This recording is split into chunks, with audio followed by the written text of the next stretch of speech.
The story follows a young man, Kelvin, who is reincarnated into the fantasy world by the Supreme Being of Reincarnation. The Supreme Being in charge made a mistake that cost Kelvin his life. To correct his mistake, he asked the Supreme Being of Reincarnation for help. Kelvin will reincarnate into the fantasy world but without his previous memories. Kelvin has been given the opportunity to choose different skill sets that will help him in his new life. During his reincarnation, he apparently fell in love with the Supreme Being of Reincarnation, but he won't be remembering all of that once he wakes up. Kelvin wakes up in the middle of the woods. The status screen appears in front of him, and he is required to press start in order to continue. There is a voice communicating with Kelvin, and it turns out that the voice belongs to the Supreme Being of Creation, Melfina. Kelvin had asked Melfina to be his servant when he was asked to pick a wish. Kelvin takes a look at his status and realizes that he is a summoner. Melfina tells Kelvin to go to the nearest town, Parth, to register as an adventurer. For now, Kelvin can only hear Melfina's voice until he is powerful enough to summon her. Melfina agreed to be his servant because she decided to take a break from work. She has her assistants working for her in the meantime. Kelvin walks into a guild to register as an adventurer.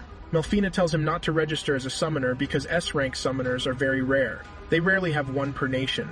The nation will take interest in him once they find out that he's a summoner, an S-rank for that matter. Kelvin then registers as a green mage instead. He is given the F-rank card. The receptionist Ange informs him that he can take tasks that are one level above his. However, he will not receive extra points if he completes the task. Failure to complete the tasks also brings a penalty. Completing 10 tasks in a row means promotion to the next rank. For his first task, he is told to defeat at least 3 blue slimes. Kelvin finds the slimes, and Melfina tells him that he can form a contract with one of the slimes. However, the slime needs to weaken, and it needs to agree to the contract deal. Kelvin goes after one of the slimes, but it wasn't as easy as he thought. The slimes keep playing with him till Kelvin manages to knock it to the ground. He then stretches out his hand and forms a contract with the blue slime. The slime vanishes into Kevin's consciousness, and he can summon the slime anytime he wants. Kelvin names the slime Clotho. There is also networking in his consciousness that his servants can use to communicate. This is how Melfina is communicating with Kelvin, and Clotho can also communicate with the duo now. Kelvin, forming a contract with Clotho, has increased Clotho's level, and he is now stronger. Kelvin then tries his summoning skills and uses them to summon Clotho. He then tasks Clotho to help him defeat 3 blue slimes. Clotho absorbs the slimes but desynthesizes their cores so that Kelvin can use them as proof. After completing his task, Kelvin reports back to the guild, and he is paid for the job. Ange directs Kelvin to the area where he can get an inn to sleep.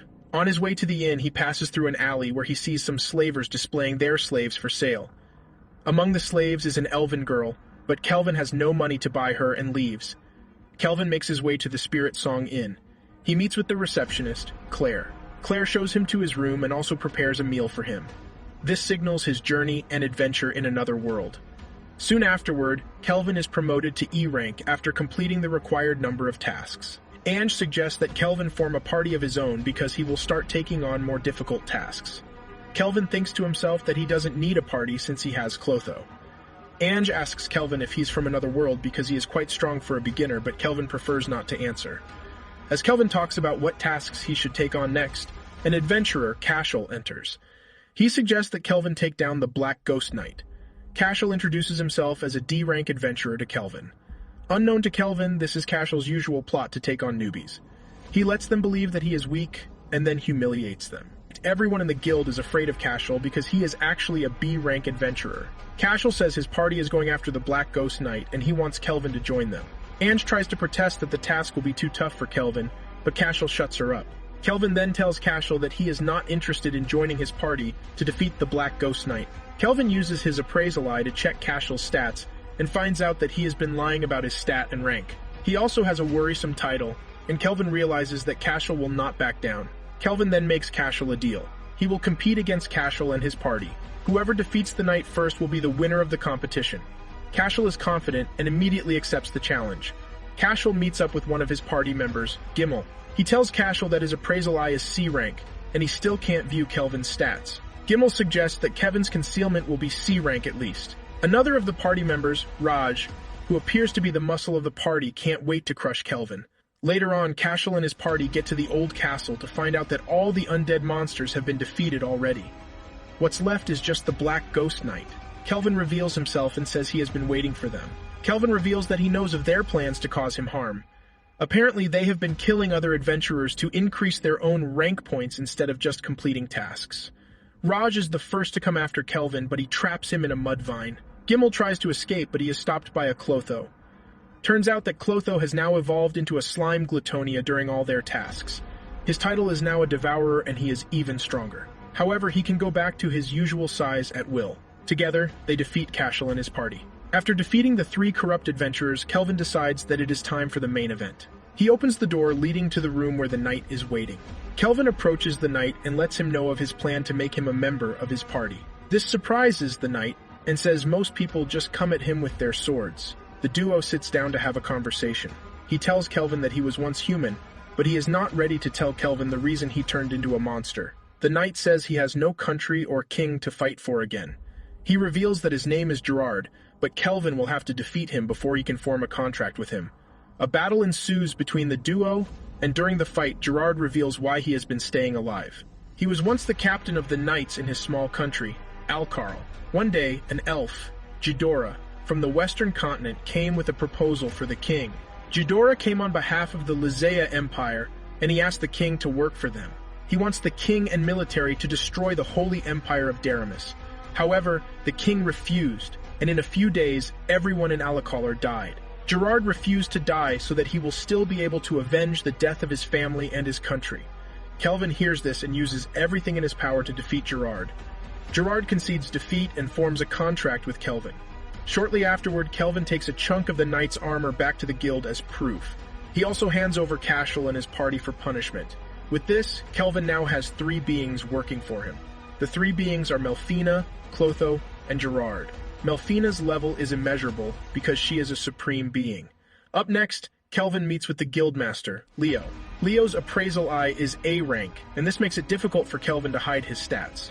Leo sees through him easily and quickly figures out that Kelvin is from another world. Kelvin wants to get defensive about who he is, but Gerard advises him to loosen up. He can't hide his stats forever, and he also needs friends that he can share his secrets with. Leo asks Kelvin if he is a summoner, and Kelvin affirms this. Kelvin then asks why Leo didn't stop Cashel and his party since his appraisal eye can see what they are up to. Leo apologizes and says Cashel is a noble from the militant nation of Tricen. He needed proof that tied directly to Cashel to avoid an international incident. Leo reveals that he is not Kelvin's enemy but his friend. In fact, he has met others like him that are from another world. Leo says the heroes of the Holy Empire of Daramis are from another world. Melfina confirms this and says she was the one that reincarnated them. The priestess of Daramis heard the prophecy of the Supreme Being and summoned the heroes. Turns out that the revival of the Demon King is at hand. This is the reason monsters across the continent have grown more violent. Leo tells Kelvin that he understands why he was hiding his status as a summoner. He doesn't want to be dragged into political scuffles. Leo assures him that if he is willing to help, he will make sure that Kelvin has his freedom and no one finds out about his status. Kelvin is already a S-rank adventurer, and Leo is willing to help him climb to the top. Shortly afterward, Kelvin is promoted to B rank. Claire prepares a good dish for Kelvin to celebrate his promotion. Later on, Melfina tells Kelvin that the priestess of the Holy Empire of Daramis performed a summoning ritual. Melfina then finds some smart-looking pretty boys and girls to reincarnate. Melfina says the heroes will be on a decent level now. Kelvin leaves his room to go shopping. He reveals his plan to find the slave elven girl and buy her. Kelvin plans to train her and add her to the party. When he gets there, Kelvin pays the master his money. He learns that there is a curse on the girl that doesn't allow people to touch her. The girl thanks Kelvin for purchasing her and reveals that her name is Eiffel. Kelvin then uses his magic to break the curse, and Eiffel is finally able to touch someone without setting them on fire. Kelvin takes Eiffel back to the inn and Claire takes care of her. After she is done bathing and washing her, Eiffel looks young and beautiful. Eiffel promises to do her best in serving Kelvin. Kelvin realizes that Claire made a maid outfit for Eiffel, but it looks good on her nonetheless. After that, the duo eats a meal prepared by Claire. The food was so delicious that Eiffel cried while eating. Kelvin then gives Eiffel the choice to pick her own skills. When it was time to sleep, Claire tells Kelvin that there is no available room again. Kelvin is forced to share a bed with Eiffel. Up next, Eiffel used her points on archery, sightseeing, and sewing. Kelvin also picked up blacksmithing skills. Eiffel has started designing clothes herself, and the maid outfit she is wearing currently is designed by her. The combination of her high-level archery skill, red magic, and Fire Dragon King's Grace gave her her original technique. Shortly afterward, Kelvin will be eligible for A rank once he completes one more task. Aphil is also being promoted to B rank within a short time. After giving out their report at the guild, Aphil asks Kelvin to follow her out the next day, and Kelvin hesitantly agrees. Meanwhile, Melfina has left to attend to an official business. Melfina will be temporarily unavailable for the time being. The following day, Kelvin meets with Ethel and Ange. Ethel makes sure to look all nice and beautiful for the day's event. While they're having their fun, Tabra, the third prince of Tryson, accosted them. He demands that the girls come with him because they are adorable. The guards try to come close to the girls, but Kelvin knocks them out easily. He then uses his magic to pin down Tabra and make him apologize for his crime. Tabra reveals that he came to Parth because he heard that a powerful adventurer has made Parth his home. He has plans to make the adventurer his servant so that he will be more powerful. Kelvin says he is the adventurer he is looking for and knocks him out. The citizens, who have been watching everything unfold, applaud Kelvin for his heroic act. Elsewhere, Melfina reveals herself to the priestess of Deramis, Colette. She asks after the heroes, and Colette tells her that they are coping. Melfina tells Colette that she has sensed an evil presence in the western continent, and Colette should send the heroes there. Melfina warns Colette to keep the heroes away from Parth before disappearing again. Later that night, Aphil thanks Kelvin for saving her from the Crooked Prince. She also thanks Kelvin for freeing her and allowing her to know how it feels to touch someone. Ethel asks if she is attractive, and Kelvin says yes. Kelvin thinks to himself that he needs to buy a house ASAP to avoid sharing the same room with Aphil. The following day, Melfina comes back and he shows the party the heroes and their stats. Because Kelvin can't absorb Ethel into his consciousness, Clotho separates a chunk of himself to sit on Ethil's harm. This way, Ethel is able to participate in the servants' network conversation. Melfina hopes the heroes get stronger in preparation for their battle against the Demon King.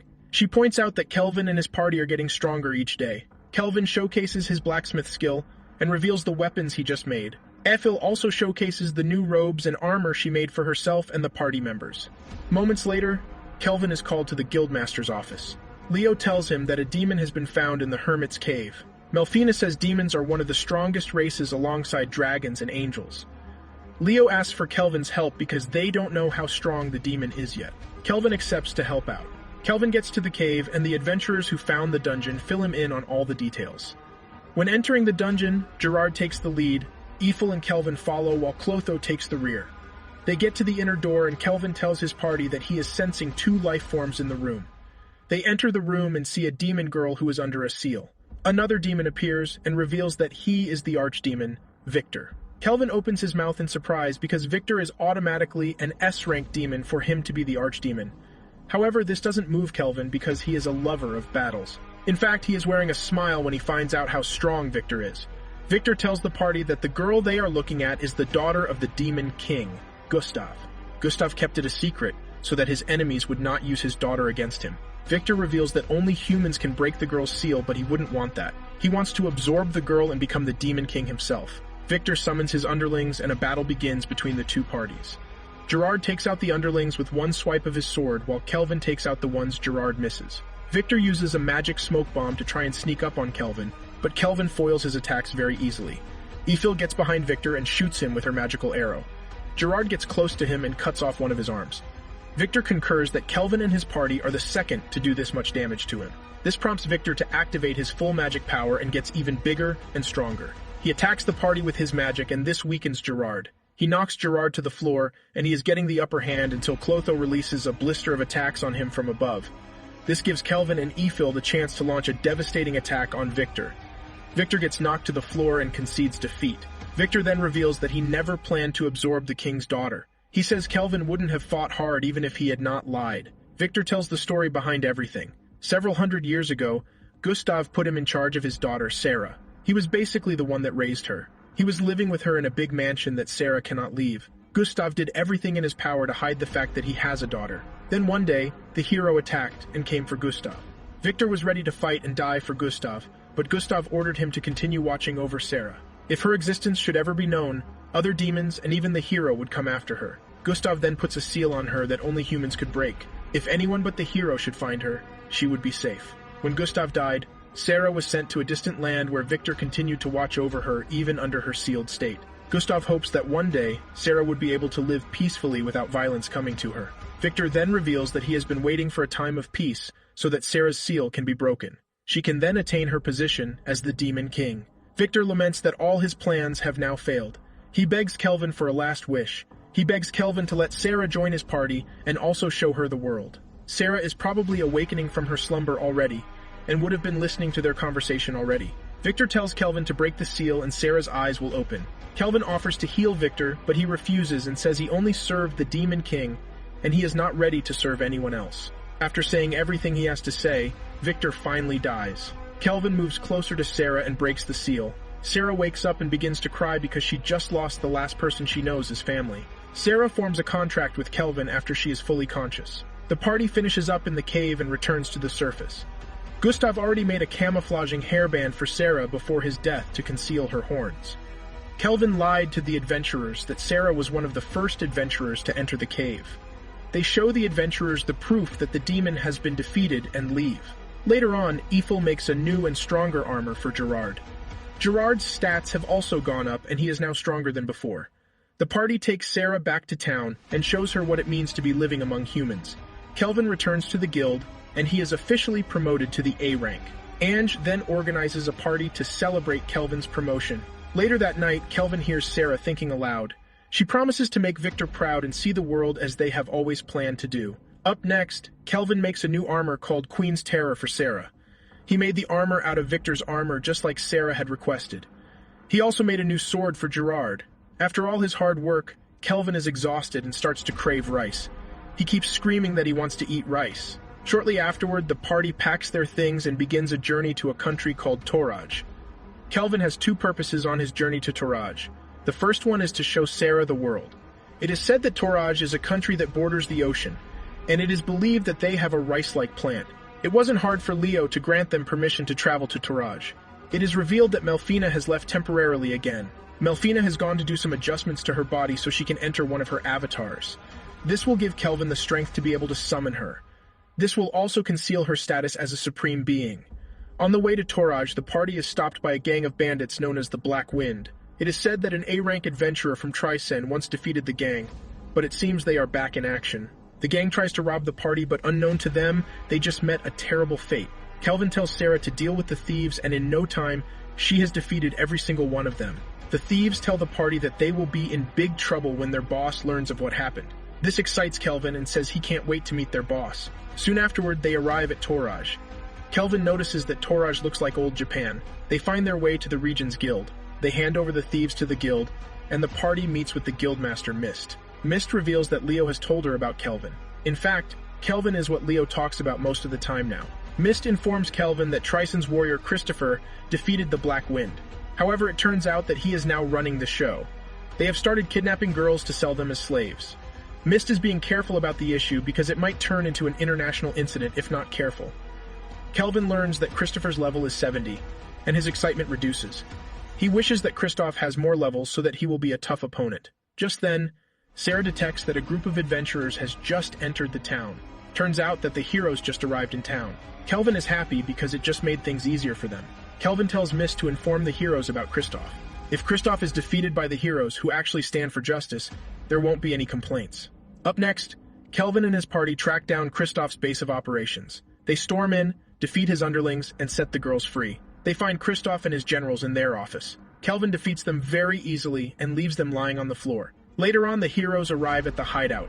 They see the girls who tell them that the adventurers who rescued them have gone to the other room to fight the bandits. The girls beg the heroes to go and help the adventurers defeat the bandits. The heroes rush to the room and find Kristoff and his men lying on the floor. The heroes are confused and believe that the people lying on the floor are the adventurers who need help.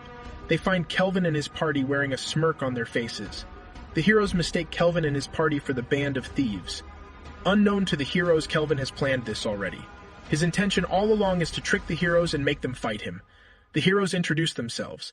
Their leader Toya Kanzaki, his companion Setsuna Shiga, Nana Mizuoka, and finally, Miyabi Kuromiya. The heroes promise to bring justice upon Kelvin and his party. Kelvin then tells the heroes that he is ready to fight the four of them alone. Whoever loses will do whatever the winner wants. The heroes debate among themselves whether to fight Kelvin, and Kelvin is just reeking in all the excitement. The rest of Kelvin's party sits down while he gets ready to fight the heroes. The heroes finally make the decision to fight Kelvin. Kelvin tells his party members that he will be using his new item, the Skill Eater, as one of the weapons to fight the heroes. The heroes come at Kelvin, but he repels all their attacks pretty easily. Toya's friends are surprised that Toya's swordsmanship is S rank and Kelvin is going head-to-head with him with just bare hands. It's then revealed that Sarah had lent Kelvin her martial arts skills before the fight. As the fight rages on, Setsuna realizes that Toya is ready to fight to the death. She calls him to book and reminds him of the day that they were taken away from their classroom and brought into the fantasy world by Melfina. Setsuna lets Toya know that the only way they can defeat Kelvin is to work together. With this new motivation, the team combines their strength and attacks Kelvin. They use the most powerful spells they have to hold Kelvin down. Kelvin summons a golem to distract them, while he conjures up a new spell. Both two parties are surprised to see Kelvin come up with a new spell to break free from the hero's spells. They try to attack him with different spells again, but he is way above their league, and he easily displaces everything they throw at him. Toya laments while fighting Kelvin that he should use his powers for the greater good if he knows that he is very strong. Kelvin knocks him down and tells him not to try and force his own ideals and views on him. Later on, the heroes wake up to find out that Kelvin is not their enemy. He was the adventurer that defeated the bandits. He was only fighting them to know their weaknesses and teach them how to be better. Toya realizes this and bows to Kelvin. He declares Kelvin as his teacher from that moment forward. After the dust has settled, Kristoff and his gang are arrested and the girls are all set free. Kelvin takes the heroes to a cave for training. An S-rank dungeon boss surfaced in the cave and Kelvin had to defeat it.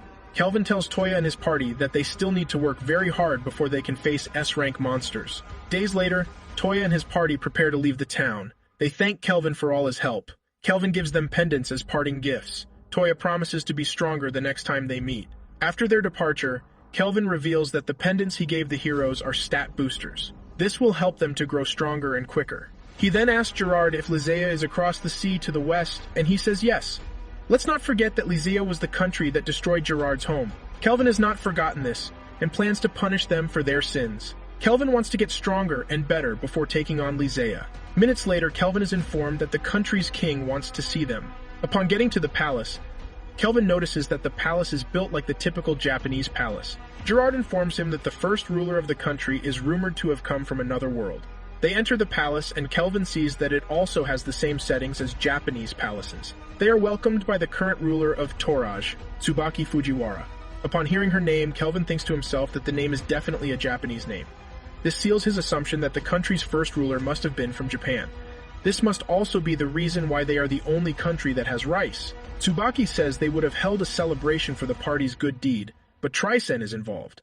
They are trying to put things under wraps to prevent suspicion from the citizens. Tsubaki asks Kelvin to name anything he wants. Kelvin says he wants rice, and Tsubaki is surprised. She says Kelvin could have asked for title, money, or status, but he chose rice. Kelvin reveals that he doesn't want anything that will tie him down. He prefers to be free because he is an adventurer. Because of this, Tsubaki promises to feed Kelvin with all the rice he wants. She will also send rice to him if he runs out of rice. Kelvin and his party is served with rice, and Kelvin enjoys the meal so much that he consumes a whole lot. During the banquet, Ethel is busy learning the Japanese recipes from Tsubaki. This will help her to prepare Japanese dishes in the future. Later on, Ethel prepares her first Japanese dish, and Kelvin praises her for getting it right. After all, Ethel's cooking skill is S rank. Tsubaki wants Kelvin and his party to stay in Toraj, but he says they need to leave for Parth very soon. Tsubaki even tries to get Kelvin to marry her, but he humbly declines the offer. Tsubaki tells Kelvin that she has a special way to send them back home. She reveals that the palace has a teleporter. However, no one can just use it anyhow.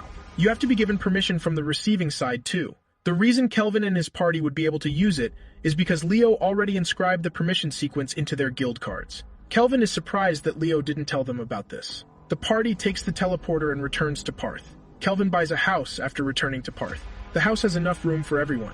Clotho says he wants to stay outside in the yard, and Kelvin agrees. Shortly afterward, Ellie and her daughter Luca arrive at the house to resume as the new house assistants. One of the reasons Kelvin also bought the house is because of the bath. He has always been dreaming of having a bath in his own house. Kelvin is about to go to sleep when Melfina arrives. She has now made adjustments and can now be summoned through one of her avatars. Kelvin summons her, and a beautiful angelic woman with wings appears in the room. The following morning, Kelvin introduces Melfina to the rest of the party members. Melfina tries to apologize to Sarah for summoning the hero that defeated her father, but Sarah says there is no need. It was needed because Gustav was getting out of hand already, and he needed to be stopped. Melfina has wings concealed to hide her status from the rest of the world. Melfina also claims that she is Kelvin's wife. Kelvin comes up with the idea to start calling Melfina Mel. This is to stop people from catching on that she is the supreme being of reincarnation. Later on, Melfina grants Kelvin the Grace of Melfina, the supreme being of reincarnation. The grace has two effects. One, it protects Kelvin from fatal damage once a month. Secondly, it grants Kelvin the power to summon heroes. However, he can only do this just once. Up next, Kelvin is seen reminiscing about the heroes. He wonders if they made it to the Western continent safely. He also realized that the heroes had it tough to adapt because they have memories from their past lives. He wonders if only the hero is meant to defeat the Demon King. Can't it be anyone, for example, the Beast King of Gon, who is an S-rank adventurer? He is said to be the strongest in the Eastern continent. Later that day, Melfina finds Kelvin where he is having his worrisome thoughts. Melfina knows something is troubling Kelvin, and she asks him about it. Kelvin asks Melfina why they need heroes to defeat the Demon King. Melfina explains that she doesn't know who the next Demon King will be, but they have all had something in common. They have a power that multiplies the evil within them. Secondly, this power grants them invisibility. They are immune to any damage. Kelvin is shocked and gets more curious. He wants to know how the Demon Kings are defeated. Melfina explains that the Demon Kings might be invisible to attacks from people in this world, but they are vulnerable to attacks from people that come from other worlds. This is where the heroes come into play. Kelvin realizes that his attacks will definitely work on the Demon King. Melfina adds that there are two ways to bring people into the fantasy world. You either teleport them directly from their world, just like the case of Toya and his friends. You can also reincarnate a dead soul into the fantasy world. Reincarnation is the best because it grants the person the option to pick skills that he or she wants. This will make them strong, just like the case of Kelvin. That night, Kelvin decides to summon a hero that he will personally train. Melfina explains how to go about it, and he also drinks a potion that replenishes his MP. Kelvin begins the summoning and a big circle appears on the floor. Moments later, a young girl emerges and introduces herself as Ryo Seiki. She seems excited to have been reincarnated, but she passes out before any more discussion could take place. Kelvin also passes out because his MP is exhausted. Shortly afterward, Ryo wakes up and you can see the excitement on her face. She tells Kelvin that she was bedridden throughout her past life. She couldn't move around like everybody else, but now she can. Ryo remembers all these because she chose to keep her memories. Ryo thanks Kelvin for summoning her and making her know how it feels to walk around. Kelvin suggests that they need to change her name because he doesn't like the current one. Ryo suggests that she changes her name to Ryan, and Kelvin accepts. Kelvin also tells Ryan to tell everyone else that she is his little sister from a distant land. Ryan agrees to this and even chooses a cute name to call her new big brother. Up next, Kelvin takes the whole family to the dark purple forest for training. He also brings Ellie and Luca with him. He wants their level to increase too. He already has golems guarding the mission, so there is nothing to worry about. Kelvin will be using his experience-sharing skill to distribute points to Luca and Ellie. He wants to prepare them in case anything bad is to happen. The girls will also be able to defend themselves. The more the party members defeat monsters, the more XP Luca and Ellie will get. Kelvin tells Sarah, Gerard, and Clotho to venture into the forest and defeat as many monsters as they can. Sarah and Gerard quickly turn it into a challenge of who will defeat the most monsters.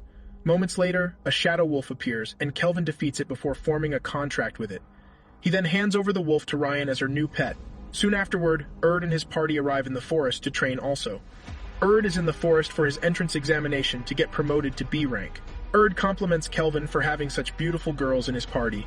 Erd's party members get jealous, and get even more jealous when they learn that Kelvin now has a cute little sister. Erd and his party leave after greeting Kelvin and his party. Not long after, Sarah, Clotho, and Gerard come back. Turns out that the trio has defeated all the monsters inside the forest already, and Erd would have nothing to defeat now. Kelvin finds Erd and apologizes to him, but Erd lets him know that it is all good.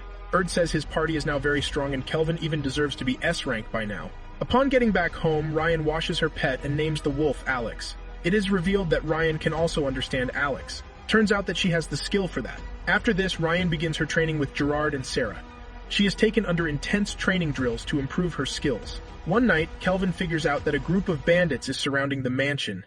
Kelvin scans their status and realizes that they are all of the low levels. He tasks Rion with defeating the bandits, but she should leave their leader for him. Kelvin gives Rion the new sword he made for her. Rion gets on it and starts to knock out all the bandits one after the other. After she is done with the bandits, Kelvin finds their leader and corners him. It turns out that the bandits were sent by the Trysen Nation. Kelvin plans to heal the wounded bandits and hand them over to the guild. Elsewhere, the Emperor of Trysen, Zen Trysen, calls for a round-table meeting with his generals. The group concluded that their nation might be in peril after Kristoff was captured. One of the generals, Tristan, suggests that they go to war against the other 3 countries and claim the continent for themselves. He says they have been strengthening their military while the other countries are still living on the Treaty of Peace. The Emperor leaves the decision with his generals. 2 generals support the motion while 2 others oppose it. Now that the decision is tied, they need to consult the 5th general, Clive. With the way Clive is, it is apparent that he will vote in support of the war. General Clive is the leader of the Magic Knights, and he has never been one to shy away from a fight. In fact, he enjoys making trouble. After handing over the assassins to the guild, Leo informs Kelvin that Trycen has started making some moves. It's nothing major at the time, but they need to be careful. Gone is the country bordering Trycen, and they have reported movements. Leo then tells Kelvin that Leon Gone, the Beast King, has invited him over. Leon wants to test Kelvin and see if he is worthy of being an S-rank adventurer. Shortly afterward, Kelvin and his party get on their way to Gone. As they approach a village close that is under Gone's jurisdiction, Ethel says she has a weird feeling. Melfina reveals that the village they are approaching is an elven village, and since Ethel is half-elf, she is bound to have a tingling sensation.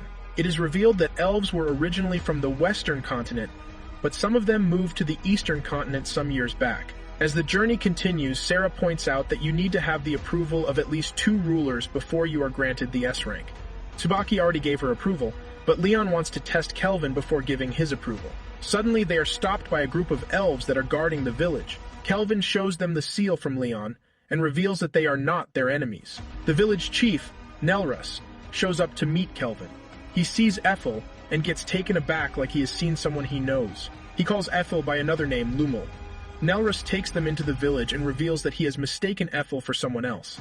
Kelvin then asks Nelrus to tell them about Lumel. Kelvin says it might be a clue as to where Ethel came from. Ethel was sold into slavery when she was a kid, and she doesn't even know any of her family members. Nelrus says they once lived in a forest on the western continent. They were attacked by a fire dragon king. The dragon king claims that one elf ridiculed him, and they need to produce the elf if they don't want him to raze down the village. This comes as a shock to the elves because they don't even know the elf that ridiculed the dragon. The Dragon King's wrath burned through the village, and half of the village was dead already. That was when one of their elves, Lumel, offered to sacrifice herself to the Dragon King. The Dragon King opted to take Lumil as his wife instead. Years later, Lumil's body was found in the forest. Out of fear that the Dragon King would attack again, the elves packed their things and fled the continent, and settled on the eastern continent. They have been under the protection of Gone since then. The group puts out the theory that there is a possibility that Lumil is Ethel's mother. This might be the reason Nelrus mistook her for Lumel. Nelrus then tells Kelvin that monsters from Trycen have started attacking the village. Kelvin promises that he won't allow the monsters to lay a finger on them. Kelvin and his party decide to lay a trap for Trycen's army and their controlled monsters. Later that night, Trycen's army is seen advancing to the village. Suddenly, they are attacked by Kelvin and his party. The party eliminates all the battalions that were advancing to the village. Ryon, Melfina, and Alex make their way to the camp. The commander is happy when he sees 2 girls that looked weak coming toward the camp. The commander blows a magical flute that summons a gigantic monster. Melfina tells Ryon that it is time for her to step up. She needs to show that all the time in her training has not been wasted. Melfina assures Ryon that she is stronger than she thinks. Because of these words of motivation, Ryon summons the courage and goes after the gigantic monster. Accompanied by Alex, Ryon launches an attack, but the monster repels it and breaks her sword. Ryon gets angry and summons 2 more powerful swords that Kelvin had made for her. She casts a spell that seems to have eliminated the monster. Just then, the monster evolves into a fiery monster. Ryon isn't even scared, and she easily defeats the monster with the same spell from before. The commander sees this and falls to his knees. He cannot believe that a little girl just wiped out the entire army and their backup monster. Suddenly, General Clive arrives and launches a surprise attack on Kelvin, but he easily displaces the spell. Clive tries to use a slavery spell on Ethel, but Kelvin blocks it. He tells Clive that he will not lay one finger on his woman or any of his party members. Kelvin uses his appraisal eye on Clive and figures out that he was also reincarnated. Kelvin tells Ethel to join the rest of the party inside the village walls while he battles Clive. Kelvin forms 5 strong spears to attack Clive, but he uses a barrier to block the attack. Clive says the spears would have been destroyed once they touched the barrier. This points out that the spears are very strong also. As the fight enrages, Kelvin is wearing a smile because he is enjoying the battle. Clive charms his whole party to attack Kelvin. Kelvin tasks his golems to take care of Clive's party while he battles Clive himself. However, he instructs the golems not to harm Clive's party members because they are under his charm. Kelvin plans to break the charm after the battle is over. Kelvin and Clive continue to go head-to-head with their spells. Kelvin attacks Clive with a spell that leaves a cut on his face. Clive gets angry and uses his most powerful spell, but Kelvin brings out his latest weapon, the Backstaff Disaster, which is rated S rank. Kelvin then activates a powerful spell too. The duo goes against each other, but Kelvin slices through Clive's spell and cuts off his legs. Kelvin is about to finish him off when Tristan arrives and takes custody of Clive. Tristan agrees that Kelvin has won the battle, but they won't allow him to finish off Clive. Tristan disappears before Kelvin decides to attack them. Kelvin returns to the village and regroups with his party. Nelrus tells his people to prepare a banquet in celebration of Kelvin's win. Now in Trisen's country, Clive has been healed, and his legs are back to normal. However, Clive is now restrained inside a test facility. Tristan informs him that several experiments will be carried out on him because he is reincarnated. Clive serves as the perfect test subject that they need. This might be in preparation for their battle against Kelvin. Up next, the village chief gives Ethel a headband that belonged to Lumil. All the villagers also treat her very well, even though she is a half-elf. Just then, a little girl shows up and introduces herself as Leon Heartgone. Leon reveals that he can take any form he wants, and has decided to show up as a little girl. Leon reveals that he watched Kelvin's battle against Clive. He is now convinced that Kelvin is worth the S rank. In 4 days, the promotion ceremony will be held. Kelvin will also have mock battles against other S-rank adventurers. Upon hearing this, Kelvin couldn't hide his excitement that he will get to go against other S-rank adventurers.